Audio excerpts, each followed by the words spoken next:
here at the WOAI studios for some Spurs talk, playoff talk. My man Don Harris of WOAI and WOAI, as well as my co-host on the SA Sports Nation show, as well as Sports Weekly. Spurs beat the Golden State Warriors 103-90. They stay alive in the series, Don. They don't get swept. But I ask you, you've covered this team longer than I have. You lived in this town longer than I have. If they had gotten swept on this floor, which could possibly be Manu Ginobili's last game, what would be the tone of this town? Would it be like, hey, we had a good season, but we just wasn't that good, or would everybody be disappointed? I think Spurs fans are very knowledgeable basketball fans, and I think they saw this coming months ago, that unless they have a chance to win the whole thing, people kind of tune out from the perspective of, we don't have a chance this year. Spurs fans are pretty smart.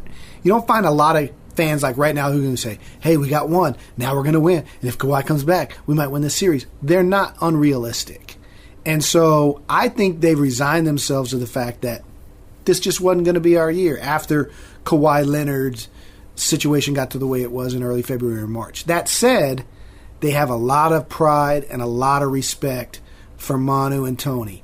And so I think no matter what was going to happen in Game 4, they wanted to be there for Manu and Tony and those guys. And when Manu did what he did, they were very appreciative, like, hey, at least he didn't go out that way. Right. He, last year when he walked off the court and they all waved at him, that was a 20-point blowout. Mm-hmm. And they weren't sure. This year, Manu was clear to say, I haven't made up my mind, so there was no fond farewell. But for him to get kneed like he does, that was an emotional moment when they were all chanting, Manu, Manu. Mm-hmm. That was really cool. And for him to come through after that, it was just cool. I think they all know, go back to Golden State, they're going to lose in 5. Yeah. But it was good to have Manu win his last game at home and go out that way. Yeah, I saw him. He still kind of waved and yelled up the peace sign, put up the peace sign a little bit as he was walking off. Not as emotional as it was last year, but first of all, I got to say something. This team, the Spurs, people thought that they were going to get swept. I picked them to lose in 6, and they might probably lose in 5, which they could still save their season. But they impressed me. They really did. Coming out this way on this afternoon game, when Golden State clearly was trying to put the nail in the coffin, you can tell they were trying to end this series. Sure. Especially after New Orleans beat Portland and they get swept. You don't want to have New Orleans have an extra more days off. Yeah. But the fact that they didn't get swept and the effort that they put out, I mean, Rudy Gay was phenomenal. Mm-hmm. LaMarcus Aldridge did what he did. I mean, he can't do but too much because he's getting double teamed almost every possession. Okay, Patty Mills hit some big shots. DeJounte Murray was 3 of 4 from 3-point land. Okay, and this is a man who obviously we know needs to work on his shot. But this team really put up a fight, and I think that no matter what happens on Tuesday in Golden State, you have to salute this roster. All the stuff that they've been through. Danny Green kind of really put it in. He told us stuff we didn't even know. Joffrey Laverne lost a family member. Kyle Anderson lost a family member. I mean, obviously we know what's going on with Greg Popovich and the Popovich family. Kawhi Leonard's not around. They're up and down all year long with injuries. Tony Parker, finally makes his debut. Pau Gasol goes out and finally they're able to come back, and they're still hanging on. By a thread, it's respectable. It's very respectable. And I think, Manu told us, I think it was about a week ago, when talking about the season, he said after what we went through in late February and early March, and I think that's when the All-Star game ended, Coach Pop said I'd be surprised if Kawhi ever came back for the rest of the season. And then they had the team meeting on that Saturday night and then picture day on Wednesday. I think he was referring to that time frame when we found out basically that we weren't going to have a superstar to help us compete for a title. Ever since then, we had to readjust our goals. Right. And he said sometimes you have to change your goals. So then it was just to get in. And they did that. And now they get the Warriors. So what's your goal? Okay, your goal is to beat the Warriors, but it's a little unrealistic. So what's your goal? Your goal is to go out prideful, go out playing good basketball. And I think after they went down 3-0, with all the emotion about Pop and Aaron Popovich, they now had a couple of days to kind of calm down, reassess everything, and they all said the same thing. I don't know who led it. My suspicions are maybe Manu. But Rudy said it in the locker room today. This is for us. That's right. For everything that we went through this season. No Kawhi. Pop and his family. Jeffrey and his family, Kyle and his family, maybe Manu's last year, maybe Danny's last game as a Spur. Nobody knows what the future holds. That's right. So this is for us. Let's go do this for us, not get swept out of the series and act like, something really lame. Let's at least go get this one for us on our home court and say, not in our house. Yeah. I think that's what they did. You salute that. Rudy Gay, I think he hit that quote right on the money. And he said, "Listen, we're playing for the city of San Antonio. No matter what Rudy Gay decides this summer, I think people will always in San Antonio have a certain amount of respect for him because we can't dictate what he wants to do as far as long term of his career." But I think the one year here in San Antonio was successful in a way, and I think he's shown nothing but the city, nothing but love and nothing but respect. But listen, we expect the Warriors to go home. I mean, the Spurs have not proven to be that good on the road this season. They're not. Yeah. We expect them to go home in Game 5, and we expect them to close this thing out. I mean, it is what it is. They captured one in San Antonio. They did what they needed to do. They protected their own home court. So we expect them to do this. The key thing now is the offseason, right? You have a chance to clear it up because people now are thinking that you are so hard on Kawhi Leonard. And I know that you're not. I know that you're looking at it from an objective point of view. I get where you're coming from. Believe me, though I know we disagree, I see your side of it. But people are going to say, why are you so hard on Kawhi Leonard? So, two things. One, I think Kawhi Leonard, my thing about Kawhi Leonard is I want to know from him if he wants to be here. Everybody on Twitter automatically tweets everything with the assumption that Kawhi wants to be here. Yeah. I'm not sure that's true for a couple of reasons. One, the way he handled everything going outside the team. We've never seen it. I've covered this team since 1988. I've never seen it. Manu and Tony have admitted it. I don't have a problem with Kawhi any more than Manu or Tony have a problem with Kawhi. You can hear in their sound bites. You can hear it from Greg Popovich. They're disappointed, not in the injury. I don't think Kawhi is soft. I don't think Kawhi is protecting his own future with his leg, and that's why he's out. I don't blame Kawhi if he thinks he was misdiagnosed by Spurs doctors and he's doing his own thing. My problem with Kawhi is, and it's naive, but Manu admits that this was the case. I made the same thing happen when my son was 10 years old playing T-ball. Or Little League Baseball. He broke his arm the first week. I made him go to every practice. He didn't get to bat. Sit in the dugout, cheer on his teammates, be a good teammate. Stay with the team the whole season. He didn't get to play in any of the games because he broke it week 1 in a 8-week season. It's what we teach our kids. And Manu said as much on picture day. He said when you're not healthy, it's hard. You do feel like an outsider. You have to make an effort to come to film sessions. Put your arm around DeJounte Murray when it gets cussed out by Greg Popovich. Come to the practice. Be in the locker room while guys are getting their knees taped, iced down after practices and after games. Be around. And I think the Spurs, in the spirit of Tim Duncan's culture, were shocked that a former Finals MVP, a guy who is a Spur, who knows the system, who's been there with the Spurs, didn't do that. For whatever reason, he didn't do it. And I'm not down on Kawhi as much as I am echoing the disappointment objectively. Everybody's saying, oh, you're tough. I said, I'm just repeating what you hear from Greg Popovich. Greg Popovich has never said, you're going to have to ask his group. He's never said that. If he had Kawhi's back, he'd say, oh, it's fine. He's cool. He's in New York. We're all good with it. He's working closer to getting back, and we'll see what happens. Instead, you have to ask him and his group. That's throwing somebody under the bus. That's Pop disappointed in somebody. Now, I'm not saying Pop's right and Kawhi's wrong. I'm just saying we haven't seen it. When he says LaMarcus Aldridge wanted to play through pain for his teammates, I think there's a subtle message there. And we got into it on Twitter a little bit there when he was asked about that. He didn't deny it. He didn't back down. He said, I think you guys saying that there's a lot of media who think I think that's made up. But he didn't say, that's ridiculous. I would never send a message to Kawhi Leonard. Because I think he was sending a message to Kawhi Leonard. So I'm not down as much on Kawhi as much as I do have old school Spurs point of view in that I'm not sure if I'm an owner, and again, I'm an old school owner, I give $220 million to a guy as great as he is who's not going to lead. And I don't know if Kawhi has it in him. And I think there might be something deeper there. I think Pop maybe saw that there wasn't going to be there, even before the injury and everything. And instead, in his conversations with LaMarcus, when they extended him and they kissed and made up last summer, did Pop and LaMarcus's dynamic somehow make Kawhi upset with whose team this is or whatever? I don't know what's going on there, but obviously Kawhi Leonard wasn't happy and made the choice not to be around. Now, can Pop smooth it over? Certainly. Can it end up just like LaMarcus? Hopefully. And if his knee is healthy and he wants to lead and he wants to be the team's face of the franchise, you've got to bring him back.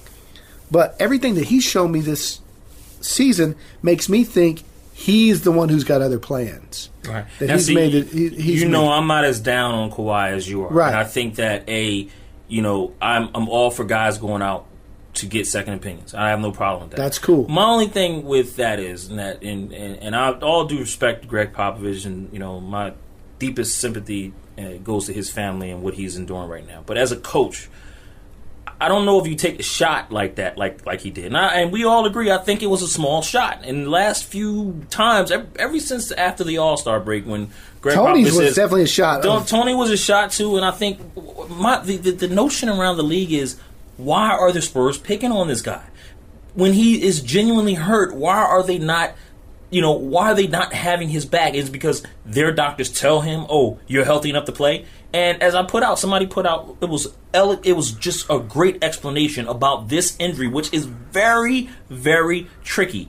And they said healthy. The thing that struck me was healthy enough to play versus fully healed. And I feel like Kawhi wants to be fully healed. He was healthy enough to play the 9 games. And what did it result? And him going back out. That's fine. I think 2 things could be true. One, Pop and RC at first were upset about that very thing. You're cleared, come play. Now, that's the argument there. And Kawhi may have the exact right side of that argument. But the injury has nothing to do with not being around. But according to people that I've talked to, and I reported, his doctors in New York are telling him, we need to monitor this injury. If we're trying to get you fully healed the way that you want, we need to monitor this every single day. And so if they're telling him, stay here in New York, don't go anywhere, how can you fault Kawhi Leonard for not being around? Even if he wants to be, even if he says, no, I'm going to go around my team. And those doctors say, dude, if you do that, you're going to risk having this injury prolong. And he got enough money to have them doctors come to San Antonio. But then you can't say that, because what if those doctors are based in New York? They got other clients. I disagree. I think he's in New York.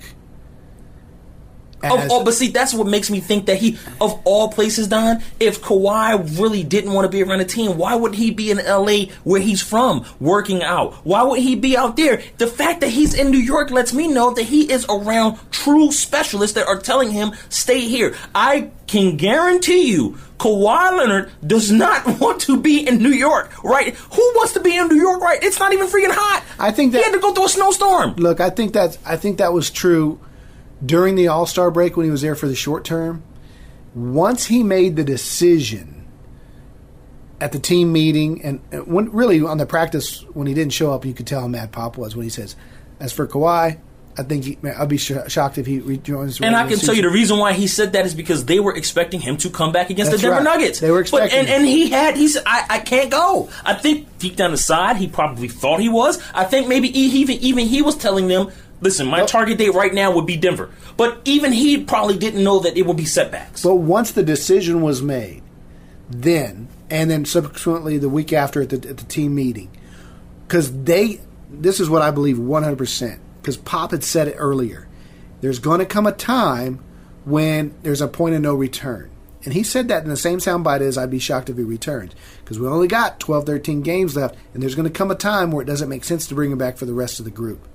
So I think the team meeting was, hey, dude, are you in or are you out? And when Kawhi said, I'm out, at that point there was so much tension. You could see it on picture day.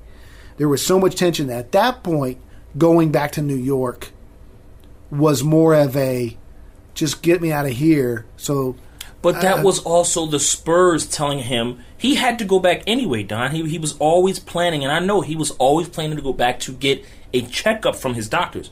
At that point, when they knew he had to go back to get a checkup, it was the Spurs who also put it out there. Hey, listen, why don't you continue to do your rehab there? Now, if they did that because they said we don't want you around the team anymore, then that's their own reasoning. Right. But it ain't just that he just picked up and left. They also put that idea out there. Hey, just continue. That's why they have 2 doctors out there. Now, my thing is this: if you didn't want them, if you don't want them, why are you having your medical personnel out there to keep an eye on them? Who's out there for that? There's 2 doctors out there. There's 2 officials out there. There's 2 Spurs officials out there, Don. Right. And the Spurs have even said there's 2 officials out there that is monitoring what he's doing on a daily basis and reporting back to the Spurs. Yeah, well... But if you don't want him, why are they out there?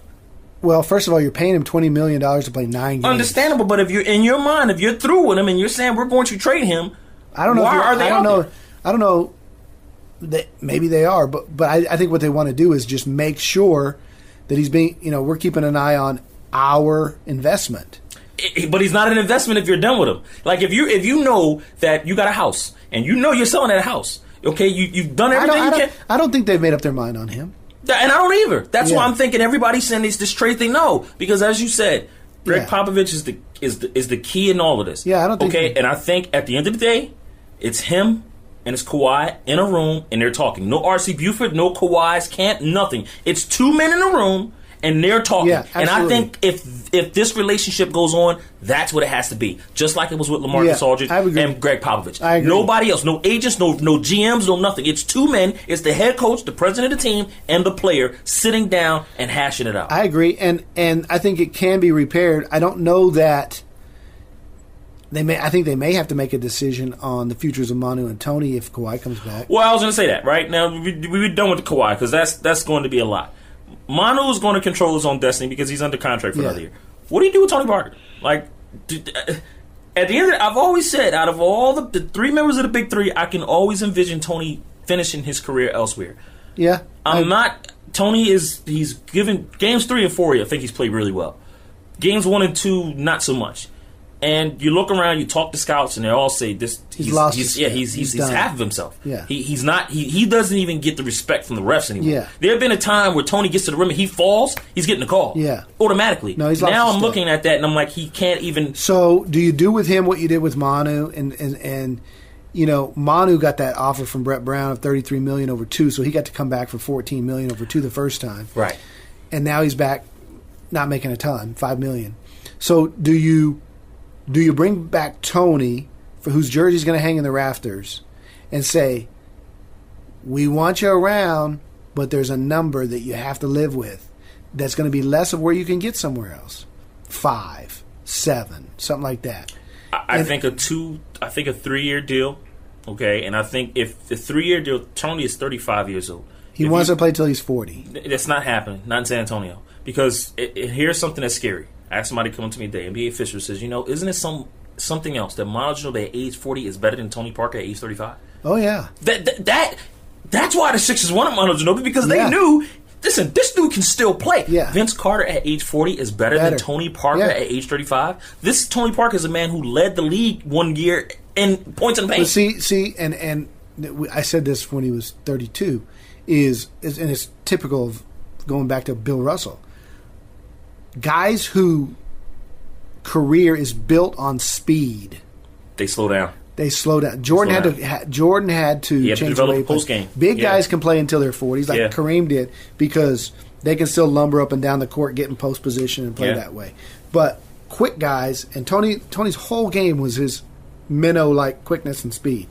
And so when that goes, there's not a lot else that he's got in his game. Manu is so tricky, so angular. He can do all these kind of things. He found a way to survive without, he still dunks occasionally, but without playing like he used to play.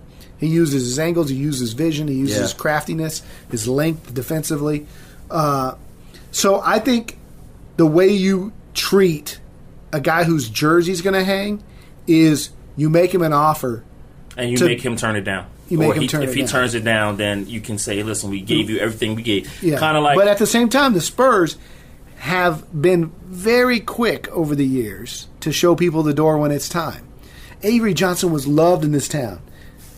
sorry, we can't bring you back. He went to Denver. Robert Ory was loved in this town. Big shot, Bob. Sorry, brother, it's over. Yeah, but loved in the organization like Tony, and I think Tony, Tim, and Manu are loved in this organization that surpasses Bruce David Bowen. Robinson. Bruce Bowen's jersey hangs in the rafters, and they told Bruce, hit the road, Jack. But Bruce didn't start his career here. Tony, Tim, I and know. Manu did. I know. And I think that's what holds a special place to and those guys. And he's above all those guys. Yes, and I think that's why they will find a way to Offer try to him make something. it with Tony. Try to make it work. If Tony, and I don't think Tony would do this, but if he feels like he's still worth it, and he's still starter material, then well, at if that somebody point, gives him $15 million, he's not. I mean, you can't match that. And first of all, he's not going to get $15 million. No. Not on this market. He'll be lucky. I think Tony will be lucky if he gets 20 for it. I'm talking about that's over the course of a deal. Yeah. I think anywhere from I say, and I'm being a generous Jonathan here. Simmons contract, Right. If you do it's even 18 might be a little bit too much. I say 15, 12 to 15. So $5 million a year. Yes, 3 for 3 year, 12 to 15 for Tony is fair because Then I think the Spurs would do that. yes, and I think if that's the deal, that's fair because Tony got to remember something. He's not the starter anymore, and at this point of his career, with a young Derek White coming, who they also like at play the part in point guard, Brent Forbes still here. His minutes are going to decrease a lot. So look at this. Is there a coach, i.e. Brett Brown, Mike Budenholzer, James Borrego, Ime Udoka, Ettore Messina, Alvin Gentry, Mike Brown, Steve Kerr, somewhere in the Spurs culture, a coach who has a young point guard who would take Tony for 2 or 3 years to help mentor his guy with a deal? I'll give you more money, but you're not going to be the guy, Markelle Fultz or whoever. I need him to be the guy. I need you to help me get him there. Almost like a baseball deal. Philadelphia would be the only choice. I mean, Tony Budenholzer is not even sure of his position in Orlando. He may end up in New York. He might even be there. Okay, so, and if I'm Tony, New York. Philadelphia is the only spot because Brett is there. Jared Bellis, you don't know what's going to happen to him. You still have a young Ben Simmons. They still need veteran core guys that knows how to get it done. Yeah. Okay, and Philadelphia is on a rise. You need to have vets on that team. They have the money to give Tony They got 15. the money. Okay, they have the coach. Okay, they have that type of kind of Spurs-like culture in a way, not all the way, but Brett Brown represents a little bit some of that where you can familiar with. Sure. With Brett Brown there, if you're Brett Brown and Tony Parker were together for 12 years. You're going to get some play. You're going to get some time. Brett Brown ain't going to forget about you. You go to anywhere else, they may talk a good game, but they might forget about you when it's all said and done. But at the end of the day, I still think he some way somehow stays He's got here. to. His Now, jersey. if that's the case, the Spurs might have to lose a Kyle Anderson, Joffrey Laverne. I don't think he's going to opt in. I think he's out of here. Okay, Rudy Gay is up in the air. He didn't play much. Joffrey did. He lost his spot in the rotation. Okay, so if you're Tony, you might part ways with Kyle Anderson. And if the Spurs lose Kyle Anderson, if you're Tony Parker, you need to take whatever the Spurs give you because Kyle Anderson has shown that he is a very decent player. And he's going to get money elsewhere, and he's going to be in high demand because of his skill set. He's a very, very unique player. He's not fast. We know this. He still needs to work on his shot, but he's offered something that the Spurs didn't know that they So had. are we looking at a Spurs team, conceivably, without Manu, without Tony, without Danny, without Joffrey, without Kyle? This could be one of the bigger shake-up summers we've seen. That's why I'm looking forward to it, and that's why I'm going to end this podcast right there because I'm looking forward to. It's going to be an interesting summer, man. It really is, but it's not here yet because it's going to center around Kawhi, and it's not here yet because you still got Game 5 to go. Now I'm going to be on the record. I say the Spurs fall in 5. I said it from the outset. Yeah, I've said, but listen, like I said, they've given you everything that you needed, and that's the bottom line. But appreciate you having us on this podcast, Don. Thank you for coming on with me. Remember, catch all your Spurs news and notes, expressnews.com. News for San Antonio. Yes, News for San Antonio, WOAI, Sports Weekly, okay, Sports Sunday, SA Sports Nation, all of it. We're everywhere. And we're everywhere. We're everywhere. Taking over. That's right, taking over. Appreciate it.